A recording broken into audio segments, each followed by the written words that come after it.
All right, welcome everyone. My name is Caitlin Tips with Plano Public Library, and I want to thank you all for joining us for today's program, Exploring Automotive Careers. Please note that if you have any questions, you can type them into the chat. My colleagues Diane and Jessica and Kristen will be monitoring the chat to assist you with any issues and bring questions to my attention. We will also be sure to leave time for questions at the end.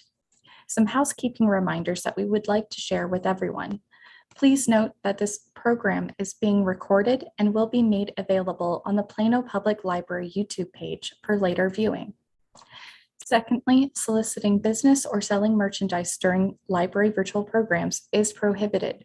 And finally, please show respect for our presenters and one another throughout the program.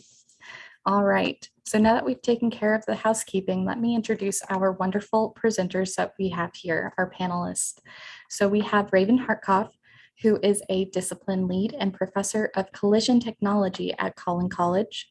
We have James Gervais, professor of automotive technology at Collin College.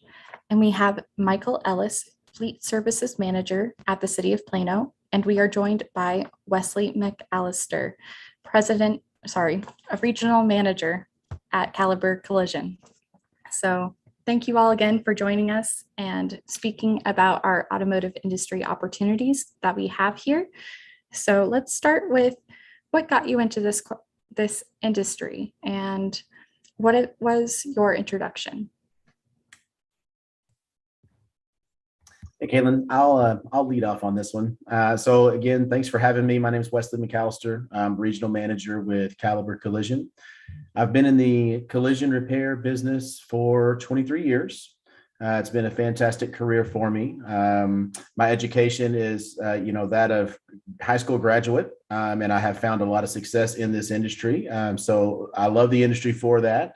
It doesn't require any sort of college education, although that would be helpful. If you have the drive and the want to, you can find a lot of success in the automotive repair industry. How did I get my start, I think was the question. And actually I had a friend that was working for one of the local collision repair centers. And he was really excited about the amount of money he was making. He was sharing that with me. And I thought, man, that just doesn't seem possible. How could you be making that kind of money? And he encouraged me to apply. And I went and applied, and I got an opportunity to go through a training program where I learned how to be an estimator. And sure enough, that money that he spoke of was actually real. I was able to find myself at a very young age making quite a good living.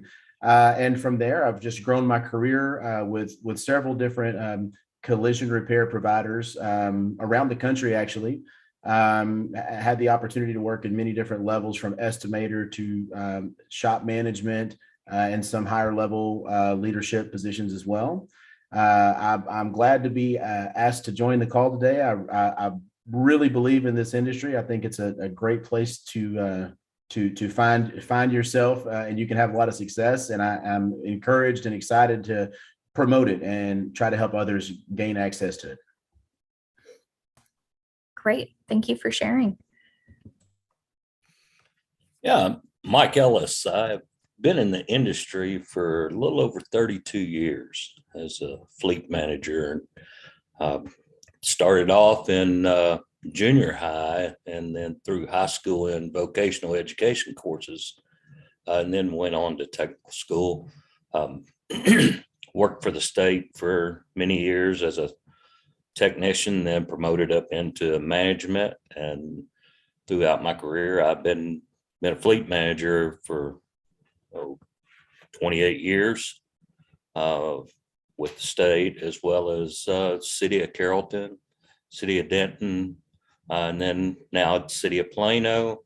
I've actually been fortunate enough to lead a team that's been nominated several times to be in the top 100 fleets in America, as well as be nominated within the top 20 two different times.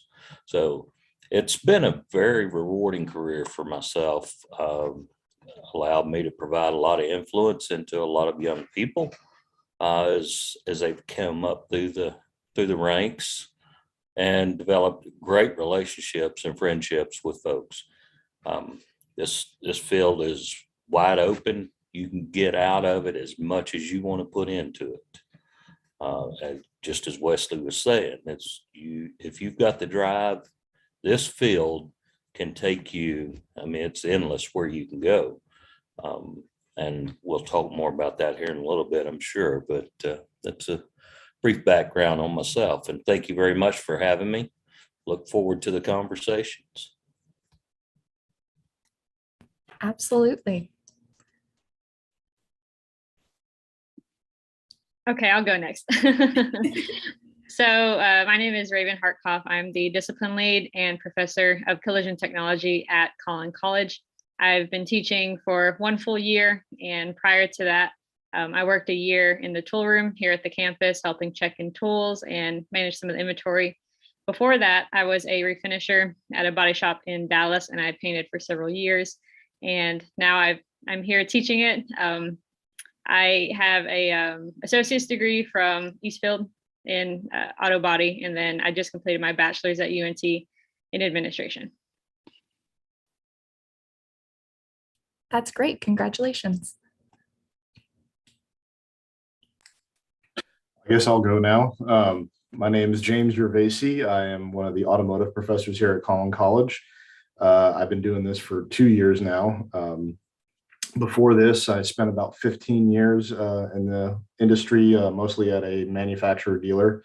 What got me into this was I've just, come from a family of car people. Everyone was into cars. I tinkered as a kid growing up and everything, and took high school shop class, and then went to another community college around here, Brookhaven, got my associate's degree from there in automotive. And it's been a really good, rewarding career for me too. Like everyone else here is saying, put in a lot of hard work, but you get a lot out of it. And we're going to hit on all that in a little bit, but that's a little bit of my background.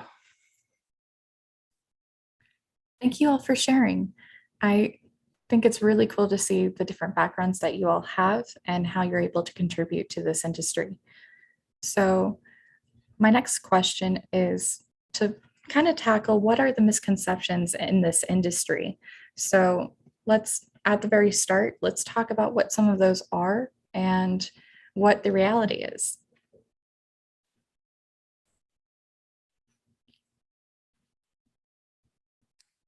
Here, I'll jump in and say something at the beginning.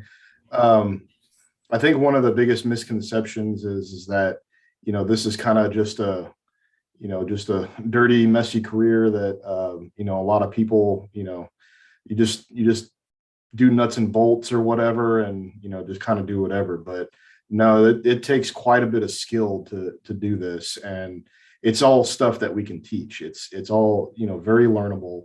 And all of us have started from the bottom and worked our way up. And there's a lot more to it than just turning wrenches. At least, on the automotive side, collision side, they'll have their input with it. But there's a lot more to it than just that. And everything is evolving and changing so much. Technology has just been going by leaps and bounds. It's almost growing faster than we can keep up with it at times because of how fast the advancements are coming. We do a great job keeping up with it, but it's not just turning wrenches anymore. If you look at, if you listen to the way that we address people now, is years ago we used to call them mechanics, and today they're called technicians, because that is truly what they are. They are technicians. They are very technical minded individuals that have a diverse background and a diverse knowledge base. Anymore is what we see is these guys are doing really a lot of technology work in all of our fields. And it's not just in the automotive industry, it's in the heavy truck industry. The technology that is actually put into the vehicles and equipment, fire trucks, ambulances, is unreal. And for those guys to be able to actually go in and diagnose these things and to be able to do those component repairs it's not just changing spark plugs and those things anymore. You're really diving deep into the systems and being able to troubleshoot and fix those things. And I think that's one of the big misconceptions in the industry, that they look at it, these guys, and they got the stigmatism of, oh, you're a mechanic, you're an oil changer.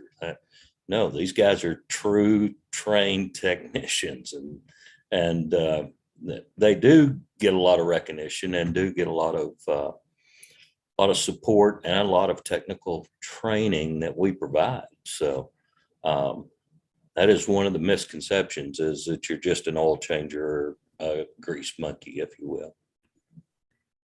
Wow, that's really great to share and hear. Wesley, it seemed like you had something to add.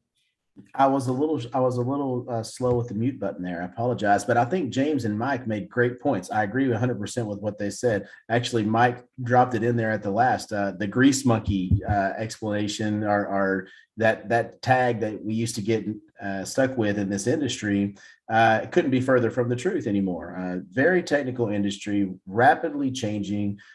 Repairing vehicles these days requires electronic scanners, laptops.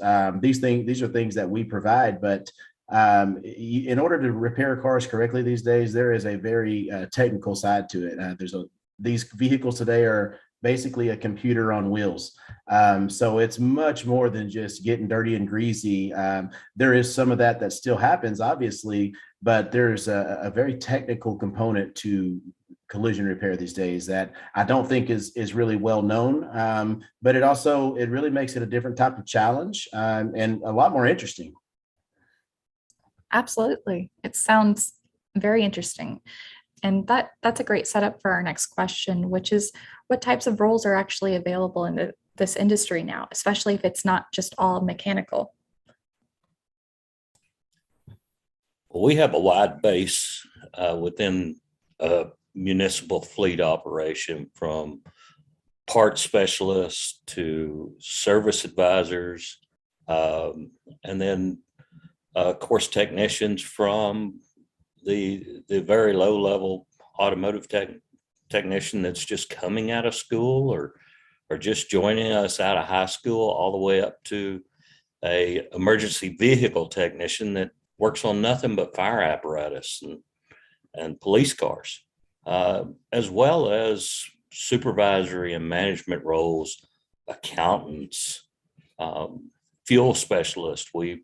We're in the fuel business as well, being a municipal fleet. So you're in the fuel management side of the business, and being able to allocate for 1.2 million gallons of fuel a year is a big task. So we have a wide range of positions.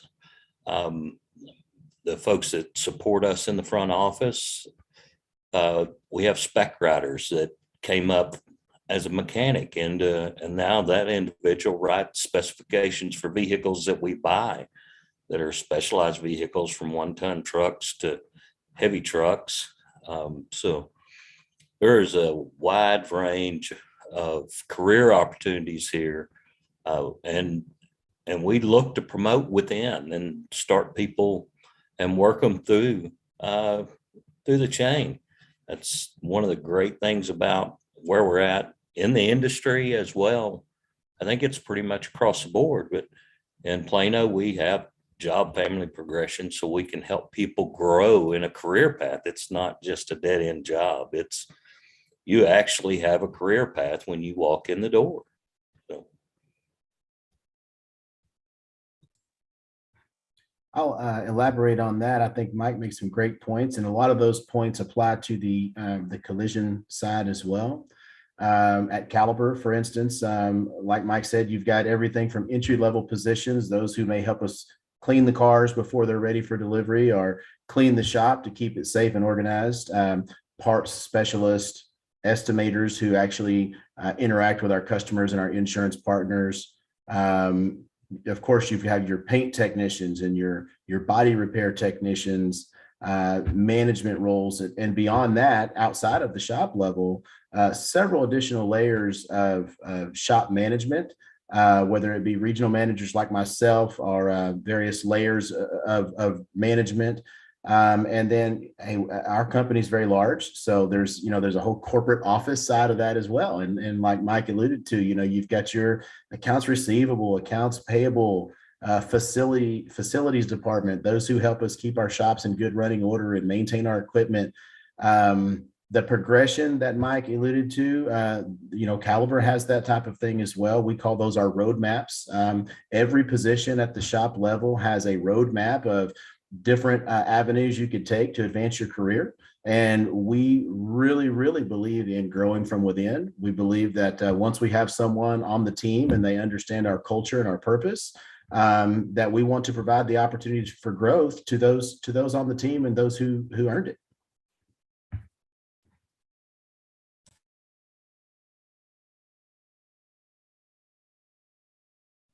I can hit my unmute button.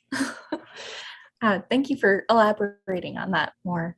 I know from the introductions that both Raven and James have a different experience and a different set of experience in different roles. Would you mind elaborating on that side a little bit more? Sure. One aspect of it is working on the cars, and another aspect is teaching others how to work on the cars.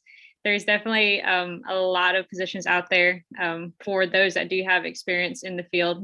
A lot of guys have done this for a long time, and then they decide that they would like to go into teaching or something that's maybe, a little less stressful. So there are those avenues, and then there's also those that do create the procedures for how to fix these cars. There are people out there that write those out and put into great detail on how to safely fix the cars.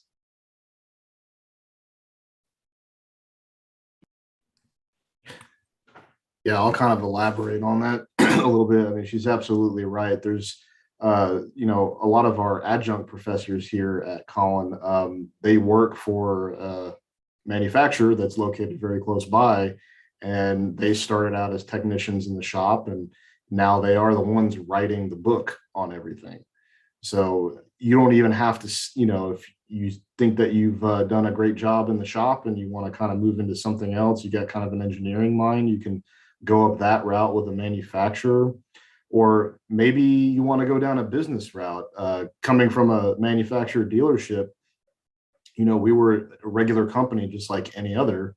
And you could just, if you want to go down a business route, you could, go into the business office or something like that. So it's endless in this business. You just have to figure out what you want and then work for it.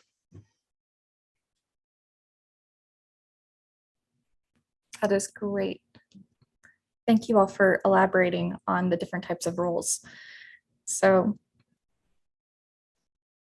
we had a question from the chat that I think I'd like to go ahead and address. So someone was curious how they might get into the industry from the perspective of wanting to own a service center for electric vehicles. Do any of you have experience or thoughts on how that might be accomplished in this industry? I have a couple thoughts on that. It's a lot of the manufacturers that are specifically EVs, they are pretty proprietary in a lot of their information, but it can be done. It's all about training and getting your name out there, getting a good reputation, because they want to see that you are capable of really handling everything. Tesla is one of those real big ones out there that everyone knows, right? And they really want to keep their name good. So having a business that you have proven that you are, a really good shop is one good way to start getting into that. Excellent, thank you.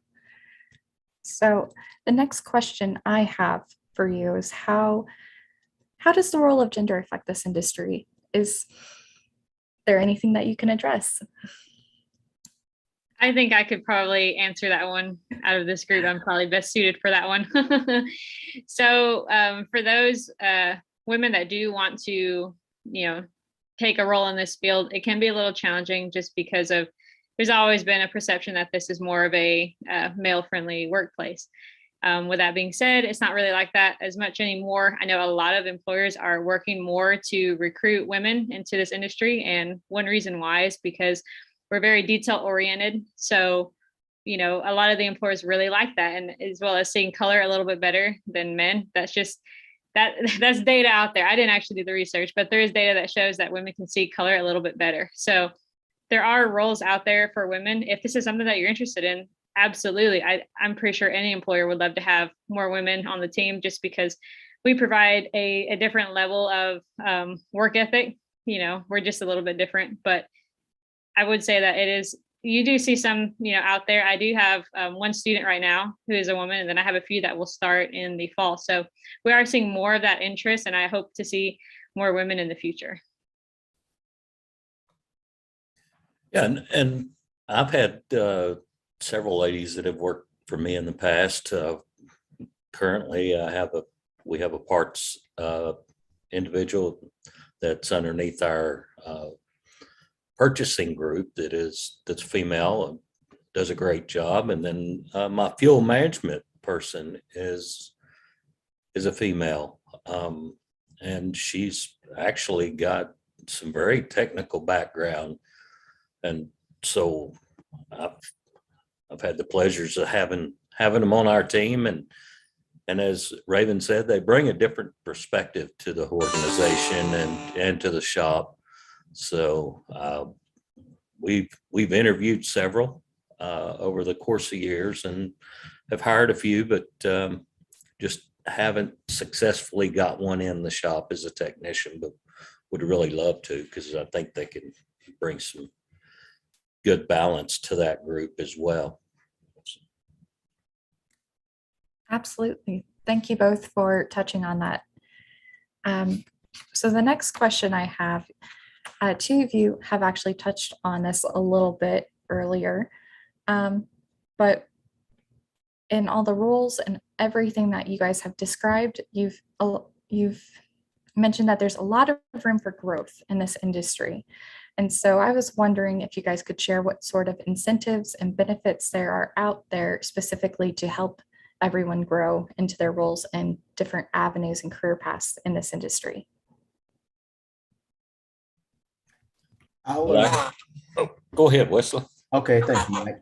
I'll start off on that one.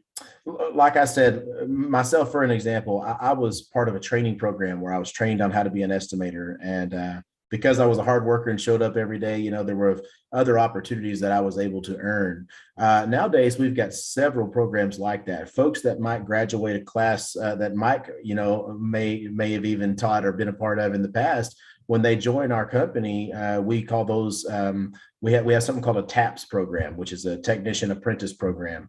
And we provide that to folks who are coming into the industry who may have little or maybe even no experience, but a passion for vehicle repair, passion for automobiles in general. And we can provide them with the training, on the job training, paid training, as they develop their skills, and we have checkpoints and teach them the safety and all the things that they need to know to learn how to perform, you know, quality collision repairs.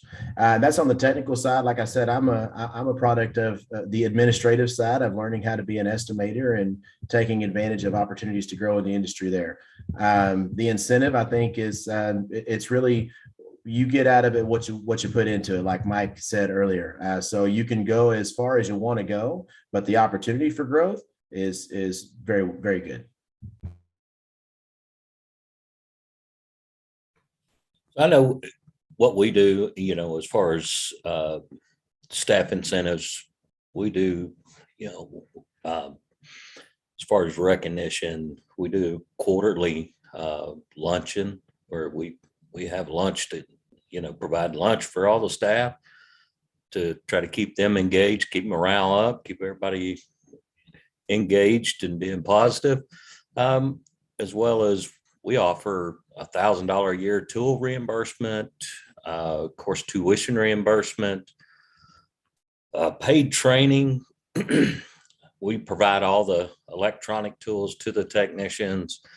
We also have apprentice program that we bring a young man in or a woman in, and and train them up and teach them the way that we do business, and draw down on our manufacturer schoolings and technical schools to help them grow. We look to promote within. There's nothing better than rewarding somebody that's there on your team and being able to advance them. That's very rewarding for them as well as others around them, and to me as a manager to see growth. So there's a lot of opportunities and a lot of incentives. The pay program with us, the way we do it, we manage using the ASC program, which is our industry certifications. And as they progress in that, then the pay raises are adjusted automatically. You're not waiting for an annual pay raise or those things. It's as you progress, you get compensated each time. So it's we have a lot of different tools in our toolbox to be able to incentivize people. And I'll speak a little bit on the post-secondary side of the growth that we can provide here at the college. So I'm going to speak, sorry, James, on automotive for a little bit, but we do have a couple of manufacturer-specific programs here with Mercedes-Benz and Toyota, and we also have Ford involved. So what that means for a student here is that they gain access to their manufacturer-specific training, and we actually are able to have a better, how do I say this?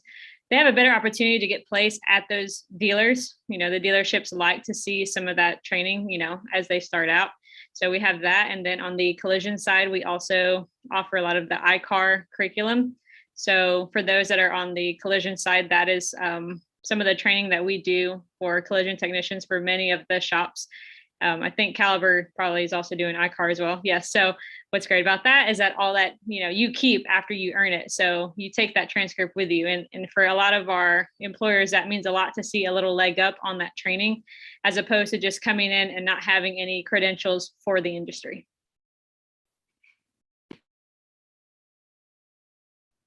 That is all really cool and sounds very valuable. Do you have anything else to add, James? Raven nailed most of it. There's not a whole lot to add.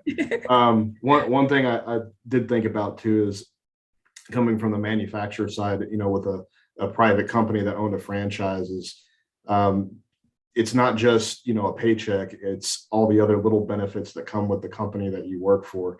City jobs are also great jobs too. I mean, it's hard to beat benefits there.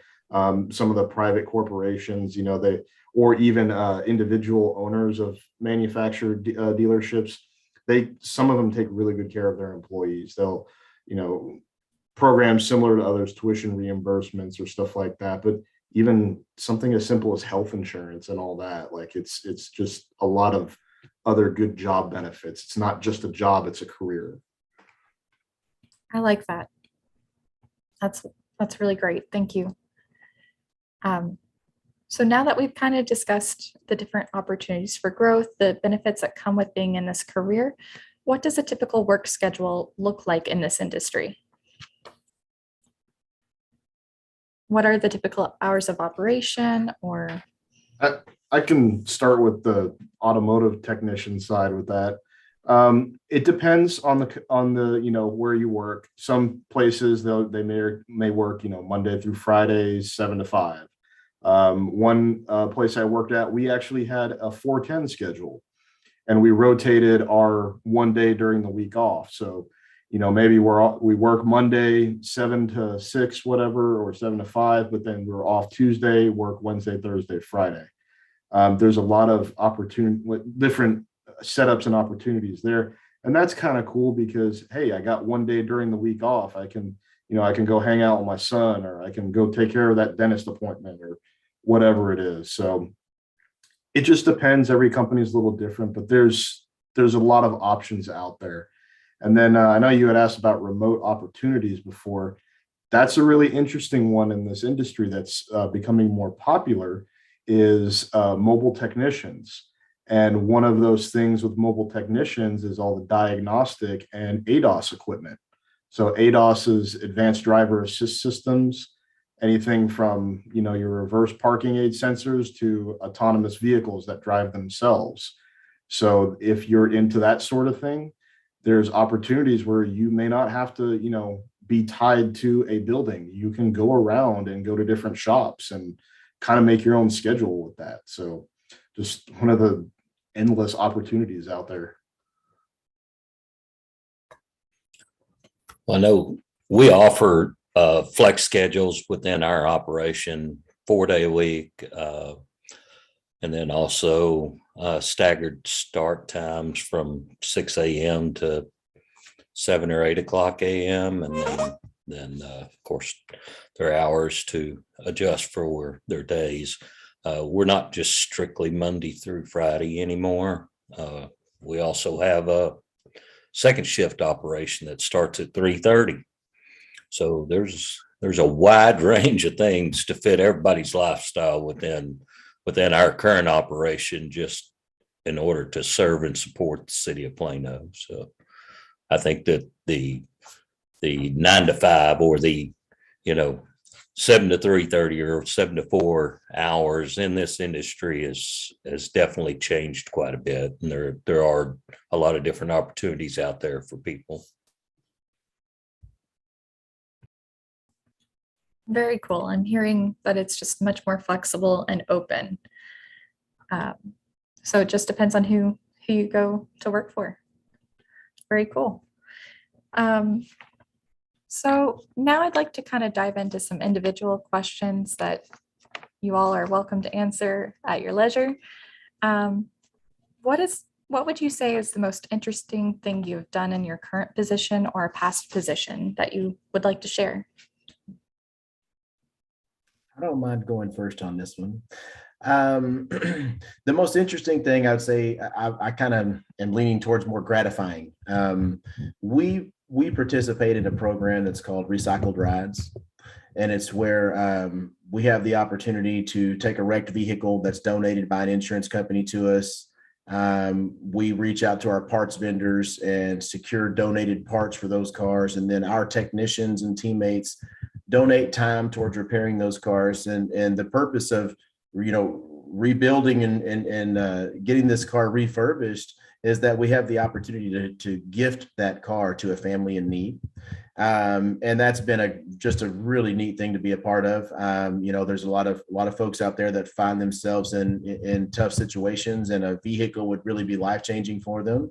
And to have the opportunity to participate in those type of events where we're able to give that gift of transportation has been just really, really neat to be a part of. That's awesome.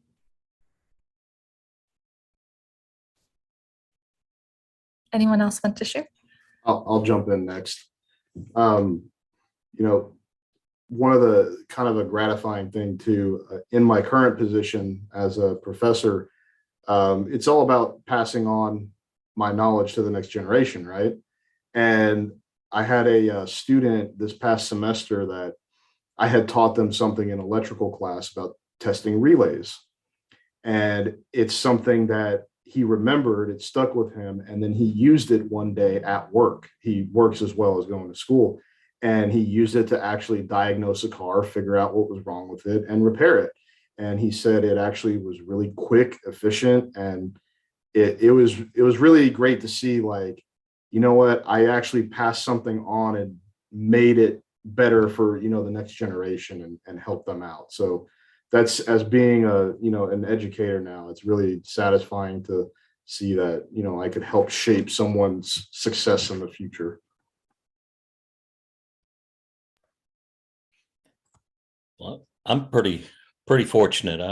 I get to don't get to touch many vehicles anymore other than on inspection trips and those things, but I do get to be very instrumental in the acquisition of all of our equipment that the city of Plano buys, from police cars to fire trucks and ambulances and even refuse trucks. And probably one of the most exciting things that we're working on right now is for the city of Plano to be the first city in the state of Texas with an electric refuse truck, and to be on that cutting edge of technology. It's very exciting. to do that. So we're working very hard to get that done and get it introduced to the citizens of Plano. I think it's going to be a really neat program. So that's probably one of the most unique things that I've got to work on in a long time. What is that? Because I know James looked really excited about it, but I'm not sure what that is. Maybe can you kind of explain what that is to us? So that is a full electric trash truck that picks up the cans in front of your house. So it'll support 1,200 homes a day is what what all the math is coming out to right now as far as the batteries and the regenerative braking systems that are in the truck. So it's going to be very exciting to see that out there running every day and of course, having a great impact on the environment as well and quality of life in Plano. So it's exciting. That's awesome. And thank you, Raven. You read my mind. That's very exciting. That's very cool. Any other additions before we move to our next question? Okay. So next, I'd like to ask, what are some of the challenges or barriers that you've faced along the way in your career, and how have you overcome them? I'll start with that one. Leaning back to being a female in this industry, there were at the beginning a couple of shops that maybe wouldn't take me as seriously because they just have these preconceived notions, right? So getting my foot in the door was a little interesting. A lot of this industry is about who you know. So if you know someone who knows someone who knows someone, sometimes that helps. And that's what happened for me. But it can be a little challenging getting in. One of the nice things that we have here at the school is a pretty large network of industry partners and different shops that will hire our students. So by being able to network that way, we can actually help get some of our students' feet in the door, just because it could be challenging otherwise. And so we have that. And on that note, if you are actually entering into the industry as a woman, sometimes I feel like we do have to work a little bit harder just to show that we can do this. But I think everybody really appreciates that kind of work ethic and knowing that you're trying to, work just as hard as the next person. I think that helps bridge some of those notions, and it just proves that you're a good worker.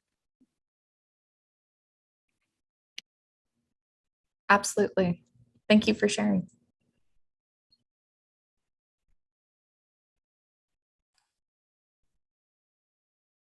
I got something else that I can add. Raven's really awesome at her job, by the way. So one of the other challenges that I found getting into this industry was like she said, it's kind of who you know. And networking is really, really important. My personal story is I actually interviewed at several different dealerships. At the time, the economy was really good. It was rocking and rolling, so it was a little more competitive. But don't ever give up if you want to go for something. Like I said, it took me several, so don't let one no get you down. Like, just keep going for it. You're going to find it. And it actually was a blessing in disguise, because the dealership I worked at was incredible. If I had gone to one of the other ones that I went to first, I probably wouldn't have had as good of an experience. So just don't stop going for it.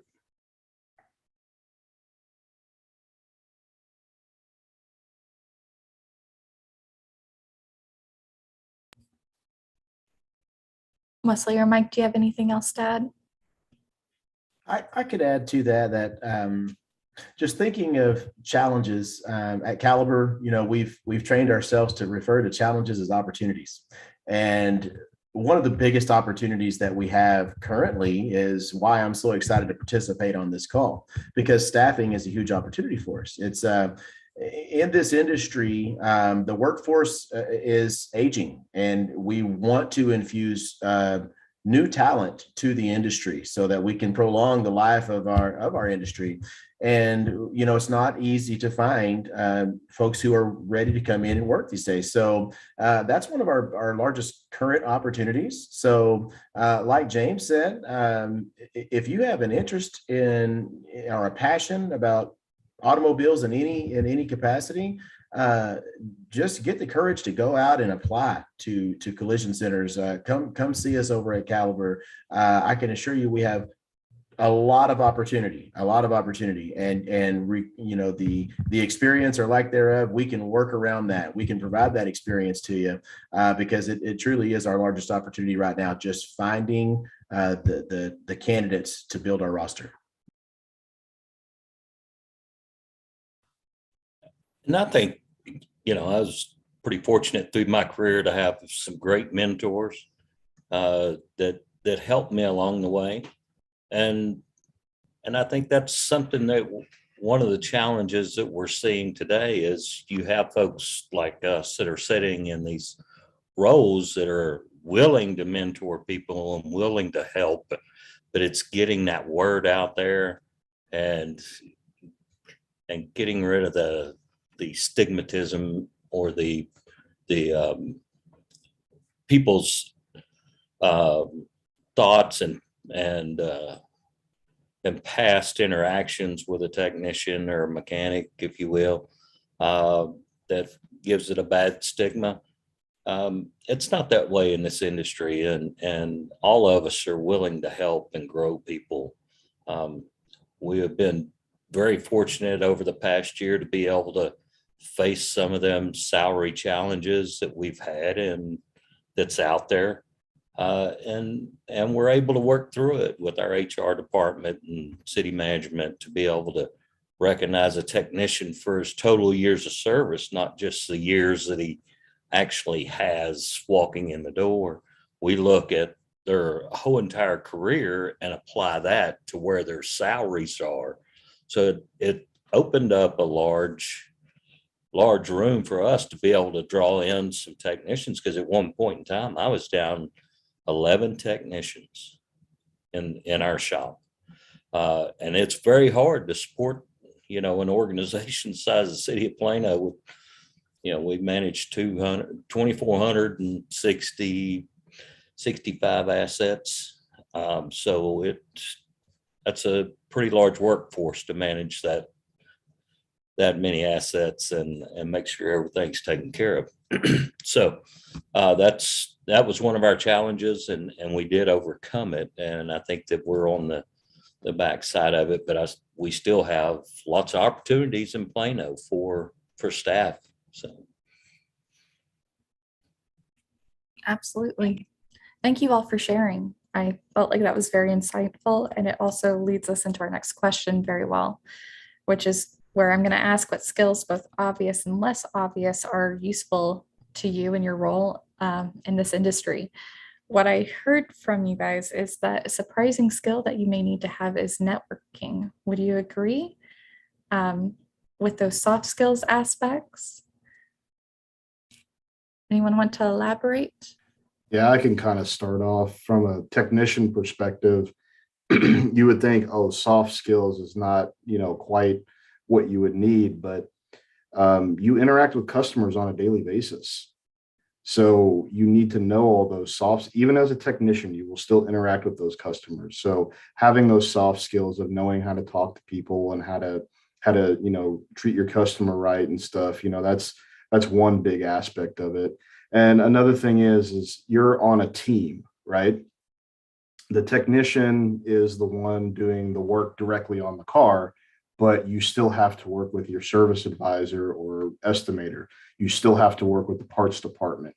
You still have to work with people from corporate for various things. You may have to work with the manufacturer and their, engineers and stuff. So you need to know how to actually talk to them, how to, deal with people and all that stuff.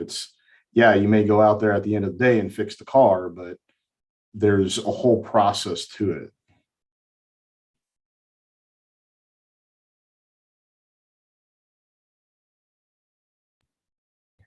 I think James captured that very well. I think that applies very well to the collision industry. I don't think I can make that sound any better. Good job, James. Thank you, James. No, I think you nailed it. So I suppose I'm going to ask y'all what advice, some of you have touched on that, but what advice you would give people wanting to actively explore these opportunities you have shared in this industry, and some various ways that they can approach exploring this industry. Sorry, I muddled my words there a little bit. Ways that people in this career can actively explore this industry, or you've touched about not letting answers at dealerships, hearing the word no stop you. What further advice would you give someone who is on the fence about entering this industry? I would say reach out to us and come sit down and talk to us, because it sounds like that everyone on this call is very open to folks coming in and exploring. We are more than welcome to give a tour of the facility and talk to them about the career opportunities that we have, and see if any of it fits them. And I would almost guarantee that anybody in this industry today would do that same thing. They would actually welcome you in, let you come in, visit with us, look at our operations. The main thing is, as James said, is getting that right fit for you. But as well as us getting the right fit. And more than likely, if the employee has the right fit, it's going to be a good fit for us. Once they see what we're about, they'll know quickly if they're the right fit for us and how we operate. So I agree completely with Mike's response there.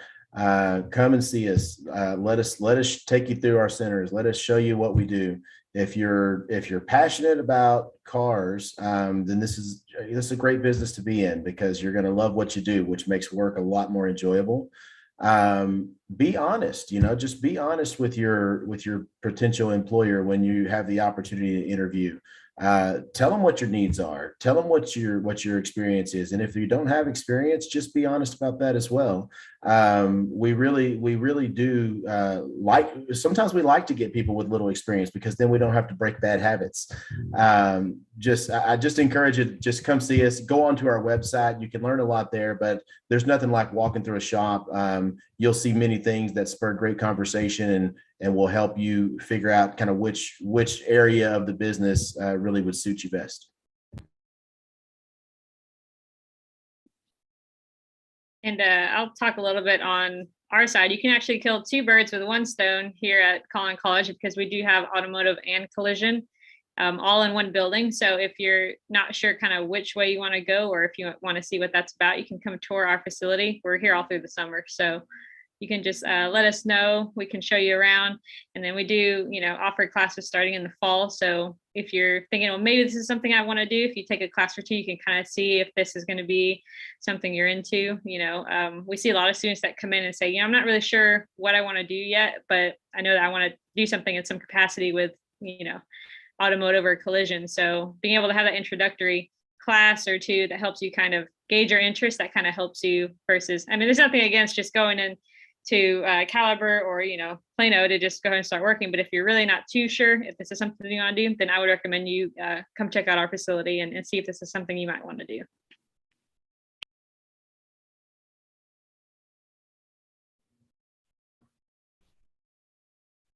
Excellent. I think that touched on most of the questions I had prepared. At this time, I would like to open it up to those of you in the chat in attendance. If you have any questions that you're curious about, feel free to make use of our panelists that we have here today.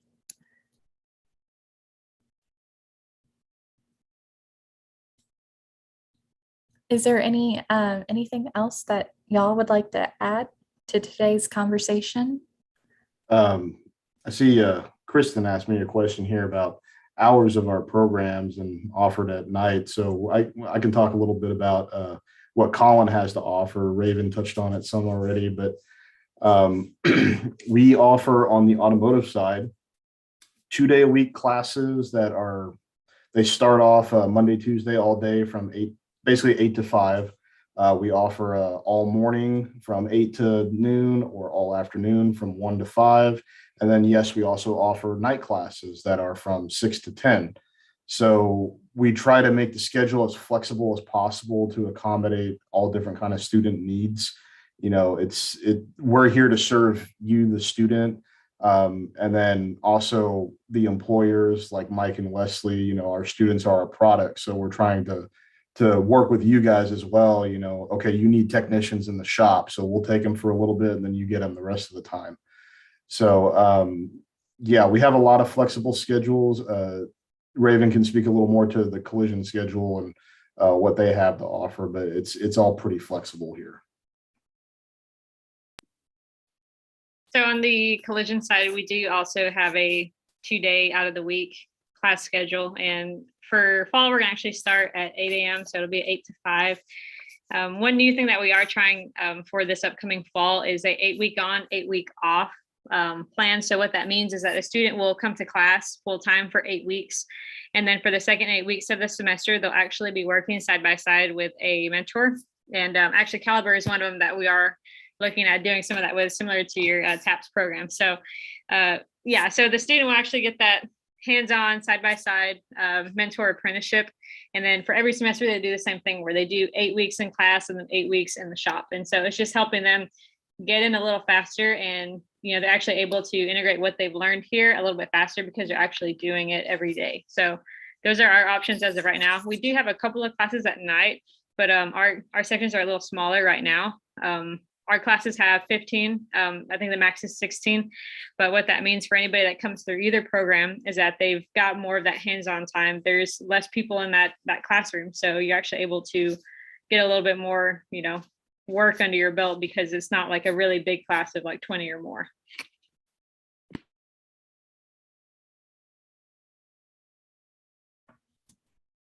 Wow, thank you for sharing. That sounds like a great opportunity and a great chance to learn new skills and to really determine what you want to do for yourself. So that's awesome.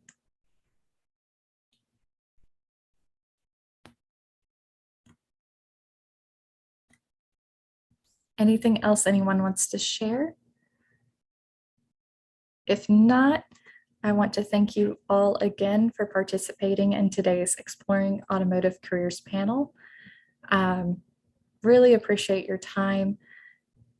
It doesn't appear that we have anything in the chat, so I just will go ahead and say thank you again so much for joining us today, and we really appreciate you being here. And I'd like to remind you that we do have our Summer Engage brochure out. So for the Plano Public Library site, we have more fun events coming up, and today's program has been recorded and will be available on our YouTube channel for those who were not able to make it today. So thank you again so much for attending today's program. Cannot thank you all enough, and really hope that this helps open doors to those who are interested in the automotive industry, but were maybe not sure how to approach it. And of course, for those of you in attendance, as you exit today's program, don't forget that we have a survey where you can share all of your thoughts about today's program and more information that you'd like to see, or different kinds of programs you'd like to see at the Plano Public Library. So that's all I have. Thank you all so much. Thank you. Thanks. Thank you. Thank you. Have a great afternoon. Bye, everyone.